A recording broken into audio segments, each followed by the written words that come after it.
இருசக்கர வாகனத்தில் தன் மகளை பள்ளிக்கு அழைத்து செல்லும் ஒருவர் ஒரு வித்தியாசமான விஷயத்தை தொடர்ந்து செய்து வந்தார்.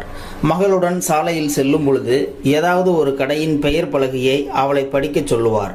பின்னர் அந்த கடையை பற்றிய விவரங்களை அவளுக்கு விளக்குவார். அந்த கடையில் நடக்கும் வேலைகள், அதற்கான பொருட்கள் தயாரிக்கும் முறை என்று மகளுக்கு சொல்லிக்கொண்டே போவார்.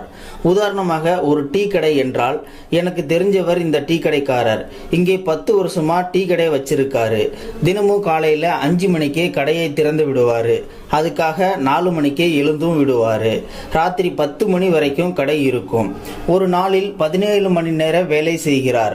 அதில் முக்கால்வாசி நேரம் நின்றபடியே தான் இருப்பார். நீ கிளாஸ்ல உட்கார்ந்து பாடம் படிப்பாய், நானும் ஆபீஸ்ல உட்கார்ந்து வேலை செய்வேன்.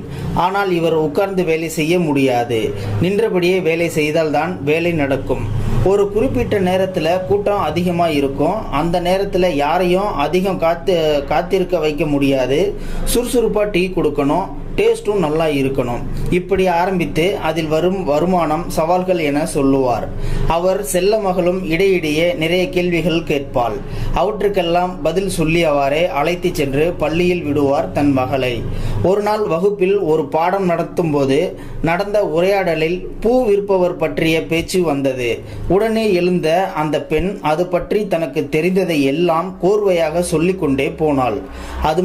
அது மற்ற குழந்தைகளுக்கு மட்டுமல்ல, அந்த வகுப்பு ஆசிரியைக்கும் தெரியாத பல செய்திகளை வெளிப்படுத்துவதுமான ஒரு நிகழ்வாக இருந்தது.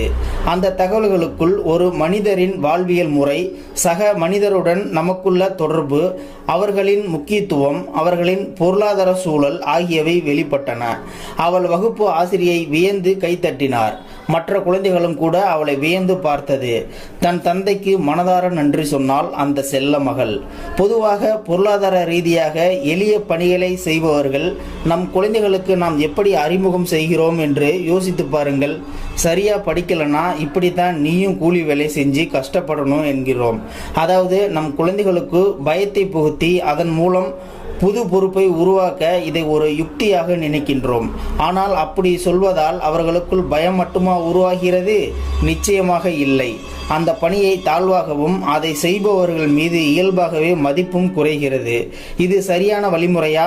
இங்கே செய்யப்படும் எல்லா விதமான பணிகளும் முக்கியமானவைகளே, எல்லா மனிதர்களும் முக்கியமானவர்களே என்பதை நம் குழந்தைகளுக்கு உணர்த்துவது மிக முக்கியம்.